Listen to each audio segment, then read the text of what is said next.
Miriam, the accountant, deep in tax work, but thought I would take a moment to share something. I had a really interesting conversation with a friend, and I feel like it could help someone out there going through some things.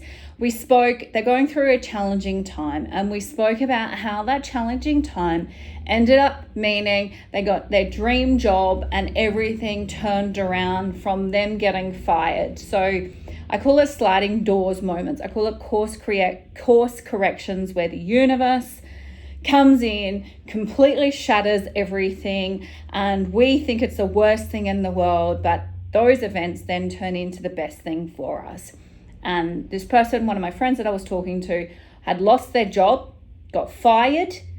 They knew the business owner, so dramatic losing job, getting fired, losing their rental, so they had nowhere to live, and a relationship breakdown.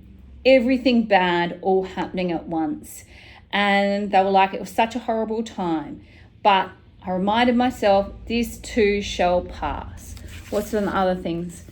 It was a terrible time for them, but to look at everything is temporary.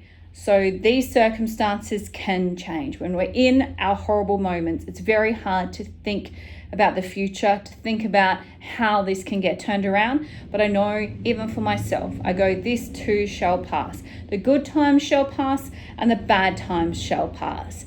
And I call it the sliding doors moments in our life. We all have sliding doors moments, those course corrections where the universe puts us back onto the path we were destined for. So tell me, have you had a course correction, everything gone to shit for you?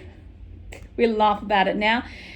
What was a good story from this all? My friend now has a dream job, excellent conditions, doesn't have to work as much as what they used to have to do, can now do their side hustle, more money and better work people and a better work culture. And at the time when they lost their other job and got fired, they thought it was the worst thing ever for them.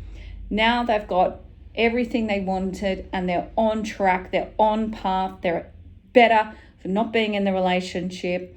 They can see now everything wasn't going well at the time, and now they've turned it around. So I can think about myself in my own situation when I was in a really bad headspace a few years ago. It was very difficult. I look back at it now and go, wow. And I said as well, how grateful we are of the good things when we've gone through bad times. Then when he's got a good employer to work from, a good work conditions, good everything, he appreciates it even more because we've seen the other side. So tell me, have you ever had a course correction sliding door moment where you thought everything was messed up and then something happened, or you made the changes that you needed to make? Pleasure or pain? We're motivated by pain sometimes, guys. So he had the pain of losing a job, a recruiter reaching out and found a better job with better conditions, better everything. And it only wouldn't have happened if he had gone through such a painful moment. So unfortunately, we are more motivated by pain than pleasure. And if we were motivated by pleasure to just get more pleasure, we would all be doing everything. But unfortunately, sometimes the changes we need to make get forced on us when we're in huge amounts of pain. I wish it was the other way around, but sometimes it's not. Tell me, did you get anything out of this? Has there been a moment in your life when you thought it all gone to crap, but actually you look back at it and go, everything fell into place? And I think it's also, don't let our bad situations affect us, and know we will get through it, we will learn, we will become a stronger person from it. So thank you very much for listening, and I hope you got something out of this one. Let me know what you want me to talk about.